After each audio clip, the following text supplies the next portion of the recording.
आप हर किसी से प्यार करना सीखिए और हर किसी के लिए अपनी बाहें खुली रखिए। ईश्वर ने हम सभी को सिर्फ एक संदेश दिया है और वो है एक दूसरे से प्यार करना। उनके कहने का मतलब ये नहीं था कि हम सिर्फ अपने दोस्तों या रिश्तेदारों से ही प्यार करें। उनके कहने का मतलब ये था कि हम हर किसी से प्यार करें। उनसे भी जिनसे हम डरते हैं, उनसे भी जो हमें पसंद नहीं करते और उनसे भी जिन्हें हम जानते नहीं। ईश्वर कहते हैं हमें अपने नेबर्स से प्यार करना चाहिए, लेकिन इसका मतलब ये नहीं है कि हम सिर्फ उन लोगों से प्यार करें जो हमारे पास रहते हैं। इसका मतलब है पूरी दुनिया से प्यार करना। ईश्वर ने ये दुनिया बनाई है तो उनके नज़रिए से हम सभी एक दूसरे के पड़ोसी ही हैं। सभी से प्यार करने के लिए हमें ये मानना होगा कि हर किसी में ईश्वर वास करते हैं। हमें ये मानना होगा कि हर कोई ईश्वर का रूप ही है। इस तरह से हम हर किसी के लिए अपनी बाहें खुली रख पाएंगे और उन्हें प्यार कर पाएंगे।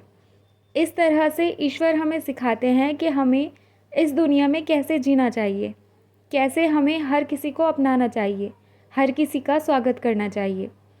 हर किसी का स्वागत करने का मतलब है उनका भी स्वागत करना जो उसके लायक नहीं है, उनका भी स्वागत करना, उन्हें भी अपनाना जो हमें पसंद नहीं करते या हमारे साथ रहने के भी लायक नहीं हैं।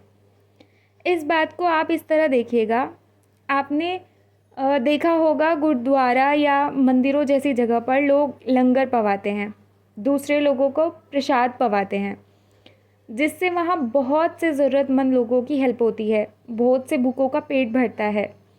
इस तरह से आप जान पाएंगे सबको साथ आकर एक दूसरे के लिए काम करते हुए यहाँ कैसे जीना चाहिए। कभी कभी आपको आंखें बंद करके भगवान का भरोसा कर लेना चाहिए। बहुत बार हमारी ज़िंदगी में कुछ ऐसे पल आते हैं जब हमें समझ नहीं आता कि हमें क्या करना चाहिए। ऐसे में हमें भगवान पर भरोसा रखना चाहिए। उम्मीद और श्रद्धा ऐसी चीज़ है जिससे इम्पॉसिबल काम भी पॉसिबल हो जाते हैं। एग्ज़ाम्पल के लिए एक ब्लाइंड पर्सन है, एक अंधा व्यक्ति जो कुछ देख नहीं सकता। वो एक स्पोर्ट्स टीम में लॉन्ग जंपर है। उसका एक फ्रेंड है जो कि दूर से चिल्ला करके उसको बताता रहता है कि वो कहाँ पर है, उसे कितनी दूर भागना है, कब जंप करना है। वो पूरी तरह से अपने फ्रेंड के भरोसे रहता है और इसी तरह से उसने स्पोर्ट्स में एक वर्ल्ड चैम्पियनशिप भी जीता। भगवान पर भरोसा करना भी कुछ ऐसा ही है। आपके पास सारी जानकारी नहीं होगी और आपको भगवान के भरोसे फ़ैसला लेना होगा कि हम ये कर रहे हैं, आगे भगवान जी आप देख लेना। ईश्वर पर भरोसा करने से हमें मुश्किल वक्त में सामना करने के लिए हौसला भी मिलता है। हमें ये पता रहता है कि भगवान हमें उस हालात से निकालने के लिए कुछ ना कुछ ज़रूर करेंगे। इस तरह के बिलीव से हम मुश्किल से मुश्किल सिचुएशन को भी मात दे देते हैं और हर तरह की प्रॉब्लम से निकल पाते हैं। हमें इस दुनिया में सबसे ऐसे प्यार करना चाहिए जिस तरह से भगवान हमसे प्यार करते हैं। ईश्वर ने भी हम इंसानों को सत्य का बोध कराने के लिए, बहुत बहुत सारी चीज़ें सिखाने के लिए स्वर्ग को भी छोड़ दिया था, अपना घर भी छोड़ दिया था। वे हमसे, अपने सभी बच्चों से इतना प्यार करते हैं कि वे भी हमेशा हमारे साथ रहना चाहते हैं। हमें इस बात पर ध्यान देना चाहिए और सबसे ऐसे प्यार करना चाहिए जैसे ईश्वर हमसे करते हैं। इस दुनिया में बहुत से पेरेंट्स, ऑलमोस्ट सभी पेरेंट्स अपने बच्चों को हमेशा ये बताते रहते हैं कि उन्हें क्या करना चाहिए, लेकिन ऐसा करने से बच्चे काफ़ी बार परेशान होते हैं और हमारी बात को अनदेखा करने लगते हैं। तो बजाय इसके कि उन्हें क्या करना चाहिए, हमें उन्हें ये दिखाना चाहिए कि वो असल में कौन है और कैसे हैं। इस तरह से बच्चों को खुद पता लग जाएगा कि उन्हें क्या करना चाहिए और क्या नहीं करना चाहिए। ईश्वर ने हमेशा इस धरती पर अवतार लेकर के अपने कृत्यों से, अपने कर्म से हमें समझाने की कोशिश की कि एक इंसान को कैसा होना चाहिए। उन्होंने हमें ये नहीं बताया कि हमें क्या करना चाहिए और क्या नहीं करना चाहिए। उन्होंने हमें सिर्फ ये एहसास दिलाया कि असल में हम कौन हैं। इसी तरह से हमें भी लोगों को और अपने करीबी और बच्चों को कुछ करने के लिए नहीं कहना चाहिए। हमें सिर्फ उन्हें ये एहसास दिलाना चाहिए कि वे कौन हैं।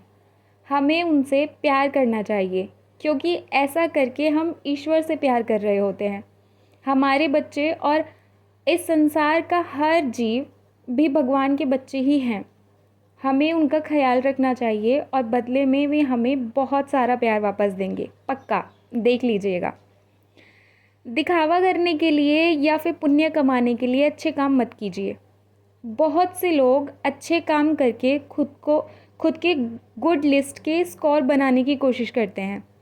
उन्हें लगता है कि ऐसा करके वे लोग बहुत ज़्यादा पुण्य कमा लेंगे, और उसके बाद जब भगवान उनके कर्मास देखेंगे तो वो उनको ब्लेसिंग्स देंगे। लेकिन इस तरह से काम करना गलत है। आपको अच्छाई फैलाने के लिए, दूसरों के भले के लिए अच्छे काम करने चाहिए, ना कि पुण्य कमाने के लिए। भागवत गीता का सार भी यही है, कर्म करो, फल की चिंता मत करो। तो ये शो ऑफ तो कभी मत करना प्लीज़, क्योंकि इस तरह से पुण्य कमाने के चक्कर में लोग अच्छे काम करने के असल गोल को ही भूल जाते हैं।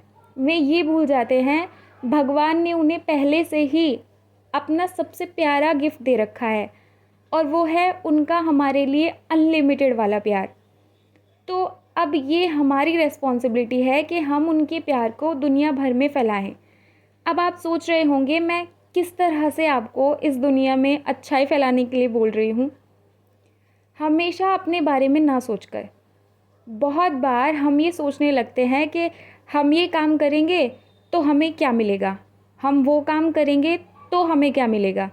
इस तरह से हम कहीं ना कहीं हर बात में अपना स्वार्थ देखते हैं, सेल्फिश हो जाते हैं।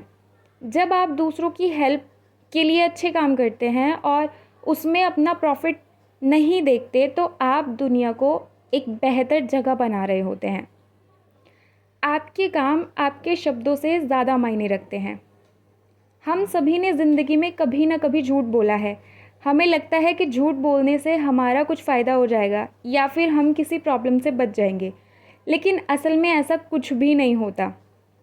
इससे उल्टा हमें नुकसान ही होता है, जिससे हम और मुसीबत में फंस जाते हैं।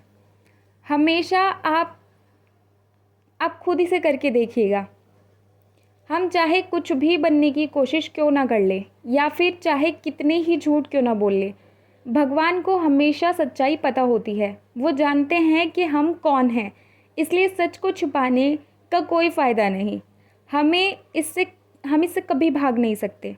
इसलिए कहते हैं, ऐसे शब्द मायने नहीं रखते, आपके काम मायने रखते हैं बस।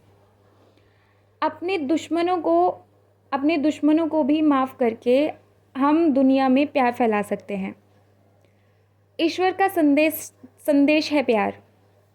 हमें इस दुनिया में हर किसी से प्यार करना चाहिए और हर किसी के लिए अपनी बाहें खोलकर रखनी चाहिए। हमें अंधकार नहीं बल्कि उजाला बनना चाहिए, ताकि वहाँ पर हर कोई आ सके। हमें वो बनने की कोशिश नहीं करनी चाहिए जो हम नहीं हैं, क्योंकि ईश्वर जानते हैं हम कौन हैं। आखिर उन्होंने ही हमें बनाया है ना। तो हम चाहे यहाँ कैसा भी मुखौटा ओढ़ करके किसी को रिझाने की कोशिश कर ले, अंदर से हम हमेशा वैसे ही रहेंगे जैसा हमें उन्होंने बना करके यहाँ भेजा था। तो उनसे ज़्यादा तो हमें कोई नहीं जानता होगा, शायद हम खुद भी नहीं। अपने दुश्मनों को भी माफ़ करके हम इस दुनिया को एक बेहतर जगह बना सकते हैं। ये करना कोई एक दिन का काम नहीं है, इससे छोटे छोटे स्टेप्स में कीजिएगा। ईश्वर के संदेश को समझना एक नई लैंग्वेज या लर्निंग सीखने जैसा है। हम एक दिन में इसे अच्छे से बोल या पूरी तरह से सीख नहीं सकते, पर हर दिन अगर हम कुछ वर्ड सीखना शुरू करें तो बहुत जल्द हम इसे अपना पाएंगे। इसी तरह से हम अपनी हर रोज़ की ज़िंदगी में कुछ स्पिरिचुअल लर्निंग्स अपनाने की और लोगों से प्यार करने की, या जो हमें पसंद नहीं करते उनको भी अपनाने या माफ़ करने की कोशिश करेंगे, तो ईश्वर के सत्य को हम समझ पाएंगे और इसे अपनाना भी सीख जाएंगे। सो आई होप अब आप दूसरों के काम से खुद को हर्ट ना करके उनको प्यार करेंगे, सबको माफ़ करना सीखेंगे और खुश रहेंगे हमेशा। God bless you all.